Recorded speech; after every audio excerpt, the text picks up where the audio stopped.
Monsieur le vice-président, cette conférence de presse annonce votre campagne électorale ou référendaire pour le non. Annonce le renforcement de notre combat pour l'instauration d'un état de droit, d'un état démocratique au Burundi. Parce que c'est un combat dans lequel nous sommes engagés, si vous voulez, depuis longtemps, mais particulièrement depuis 2013. C'est le renforcement de ce combat maintenant. Parce que tout le monde sait et connaît la cause pour laquelle nous nous battons, nous. Et quel est votre calendrier pour ce combat? Le calendrier du combat, ça serait mentir. Votre stratégie? La stratégie, voilà, aujourd'hui, nous avons rencontré, vous, des médias. Nous allons élaborer un calendrier de descente sur terrain pour renforcer davantage ce que nous avons toujours exprimé. J'ai dit que, en mettant du Frodebo, un citoyen qui ne connaît pas la position du Frodebo aujourd'hui, même s'il faisait une descente, il ne le saura. C'est connu de tout le monde, la position du Frodebo.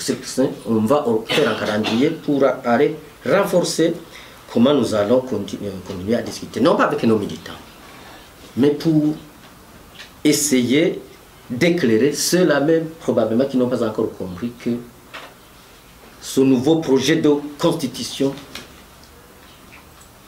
est en danger pour la nation burundaise. Et qu'est-ce que vous attendez des médias, puisque nous devons promouvoir l'équité ou l'accès aux médias publics?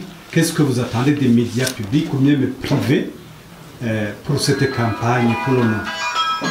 D'abord, je dois remercier la radio-télévision nationale. Je dois avoir vu qu'il y a quelques membres de la télévision nationale ici. Ça nous rassure, ça nous encourage. Parce que ça faisait longtemps.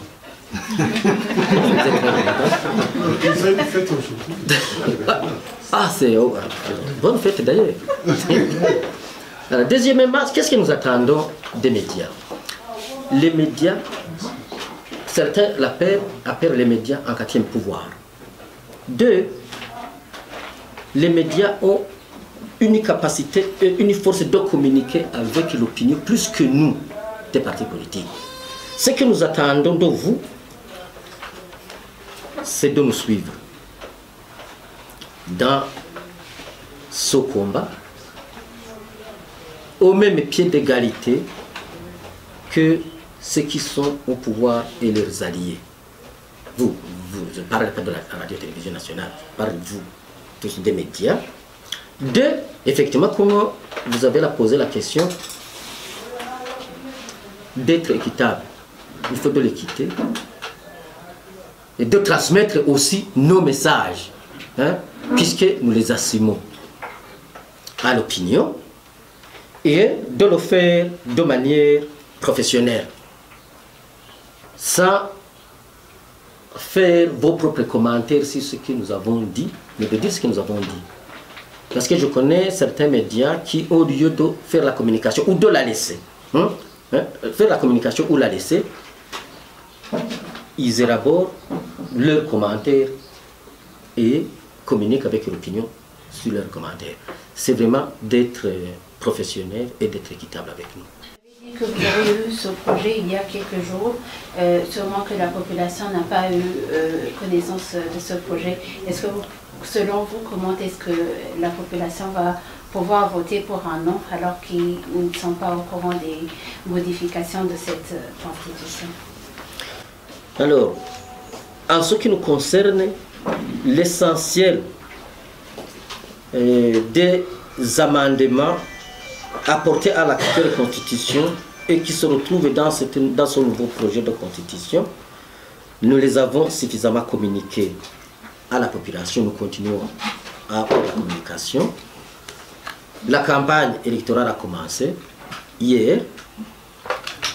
Beaucoup de partis politiques se sont exprimés là-dessus. Je pense que le peuple burundais, malgré tout, va essayer de prendre le train en marche et essayer de comprendre l'essentiel, l'esprit. L'esprit, c'est quoi? L'esprit, c'est que l'accord d'Arusha a redonné l'espoir au peuple burundais. L'accord d'Arusha a fait que la guerre qui se vissait dans ce pays s'arrête. Il y avait beaucoup de guerres. Le CNDD, le FNL et beaucoup d'autres, à peu près 6 ou 7. La guerre s'est arrêtée. 3.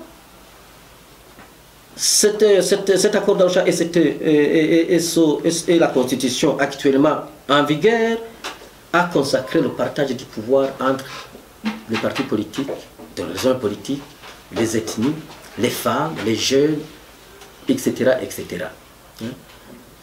Donc si la population comprend que la négation de cet accord d'Arusha, de l'accord d'Arusha et de la constitution actuellement en place est en danger, il va voter non. Mais il y en aura qui voteront probablement oui. Pourquoi? Parce que ils ont besoin de soutenir celui qui est là dans un poste pour que demain après demain lui donne un emploi. C'est possible. Le combat que nous menons pour bâtir un état de droit dans ce pays, pour bâtir un état démocratique, pour bâtir une société juste et équitable au Burundi, c'est un combat de longue date. Et alors, celui qui compte uniquement sur le référendum ou sur les élections de 2020, il va se fatiguer de ça. Parce que c'est un combat pour le long terme. J'ai dit que ça n'a rien à voir avec le référendum. Le référendum, c'est un passage. Les élections en 2020, ça sera un passage. Honorable Léon Sendakumana, peut-être que votre combat en non peut échouer devant oui à la nouvelle constitution. Quelle sera votre appréciation? C'est possible. Quand vous vous lancez dans des élections, vous pouvez gagner ou perdre. L'important est que ces élections soient bien préparées, soient bien organisées conformément aux normes internationales des élections. Et quand vous perdez dans ces conditions, vous acceptez le verdict des urnes. Et lorsqu'il y a eu un vol, un trucage, vous le dénoncez et vous continuez le combat. Nous, je vous ai dit que quel qu'en soit le résultat, nous allons en prendre acte et poursuivre notre combat. Parce que notre combat n'est pas là.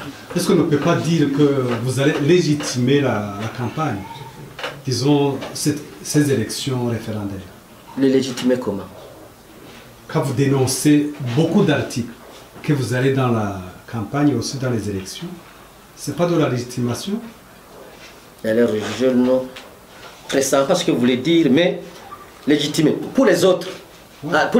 Il y en a qui disent que nous, qui sommes engagés dans ce référendum, que c'est une sorte de légitimation, dit oui, de ce qui va sortir de ces élections. Nous avons dit, ce n'est pas une pourquoi le légitimer? Nous sommes en train de mener notre combat. Ça peut avoir gain de cause ou ne pas avoir gain de cause. Alors, si notre position a gain de cause, nous serons satisfaits. Si notre combat n'aboutit pas, c'est bon, on va continuer. Mais l'essentiel, c'est quoi? Quand vous êtes un homme politique, il faut voir plus loin. C'est-à-dire quand vous constatez quelque chose qui peut nuire au pays, à la population, et que vous ne le dénoncez pas, vous êtes complice. Nous nous battons pour le respect de l'accord d'Arusha, de la Constitution et de l'état de droit au Burundi. Maintenant, il peut y avoir divergence au niveau des stratégies. C'est possible. Il peut y avoir, mais le résultat reste le même. Le combat reste le même. L'objectif du combat reste le même. C'est comme si je prenais deux personnes, un part de Bujumbura, il va, disons, à Rutana. L'un passe par Gitega. L'objectif c'est d'arriver à Rutana. Ils se rencontrés à Rutana, peut-être pas au même moment. Pourquoi vous ne révélez pas le calendrier aux médias? Est-ce que vous n'avez pas peur au moment où les autorités ont pu rassurer les partis politiques? Ils nous ont rassurés certainement, oui, mais ils nous ont mis en garde aussi.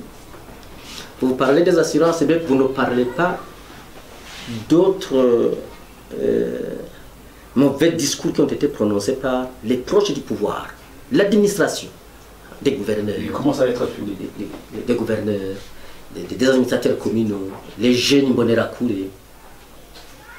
Si vous ne le savez pas, il y a même ceux qui sont en prison à cause de ça. Ouais. Alors, nous, pour des raisons de sécurité, nous allons élaborer notre programme et on va vous le communiquer quelques jours avant qu'on se rende sur un lieu précis, parce que nous sommes conscients du danger qui nous guette. Quand on dit que celui qui osera enseigner nous risque pour sa vie et que ce soit dit par l'administration, comprenez que ce n'est pas un jeu. Nous, au Frodebo, nous connaissons des pouvoirs comme ça. Ils n'hésitent pas.